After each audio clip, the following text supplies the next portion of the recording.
Audio Jungle.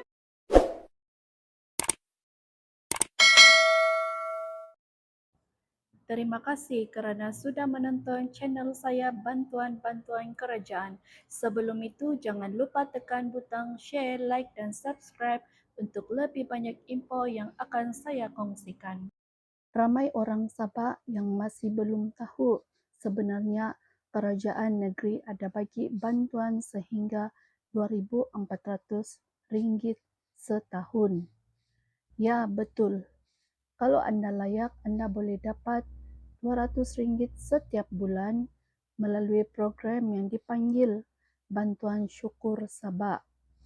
Dalam video ini, saya akan terangkan siapa yang layak, berapa jumlah bantuan, dan paling penting cara semak sama ada nama anda ada atau tiada.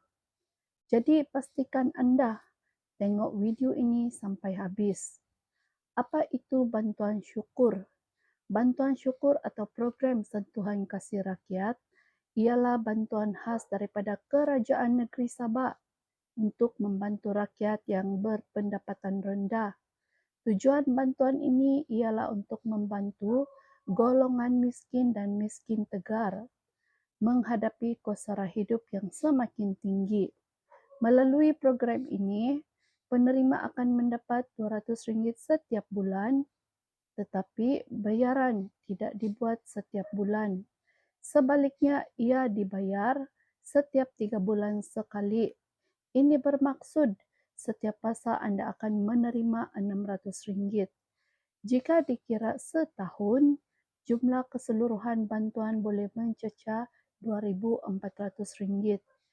Jadual bayaran untuk bantuan ini ialah bayaran bantuan ini dibahagikan kepada 4 fasa setiap tahun, iaitu fasa pertama daripada Januari hingga Mac, dan fasa kedua April hingga Jun, fasa ketiga Julai hingga September, dan fasa keempat Oktober hingga Disember. Setiap kali bayaran dibuat, penerima akan menerima RM600 sekaligus. Dan syarat kelayakan untuk mendapatkan bantuan ini adalah tidak semua orang boleh menerima bantuan ini. Antara syarat utama ialah pertama, mestilah rakyat yang menetap di Sabah. Kedua, mempunyai pendapatan rendah atau dalam kategori miskin dan miskin tegar. Ketiga, nama anda biasanya perlu berada dalam pangkalan data kemiskinan seperti IKC atau Padans.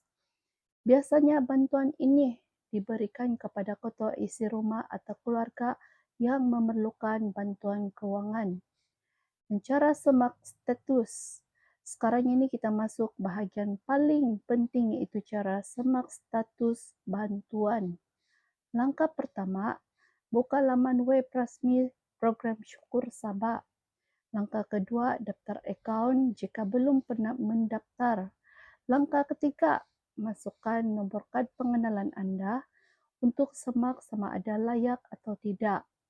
Jika nama anda belum ada dalam sistem, anda juga boleh membuat permohonan melalui sistem badan Kerajaan Negeri Sabah. Progres ini boleh dibuat secara online dan tidak mengambil masa yang lama. Jadi kepada rakyat Sabah yang mungkin layak, jangan lepaskan peluang untuk semak bantuan ini. Mana tahu anda sebenarnya layak menerima bantuan sehingga RM2,400 setahun. Dan kalau video ini bermanfaat, jangan lupa tekan like, subscribe dan share video ini supaya lebih ramai orang Sabah tahu tentang bantuan ini. Terima kasih kerana menonton dan jumpa lagi dalam video seterusnya.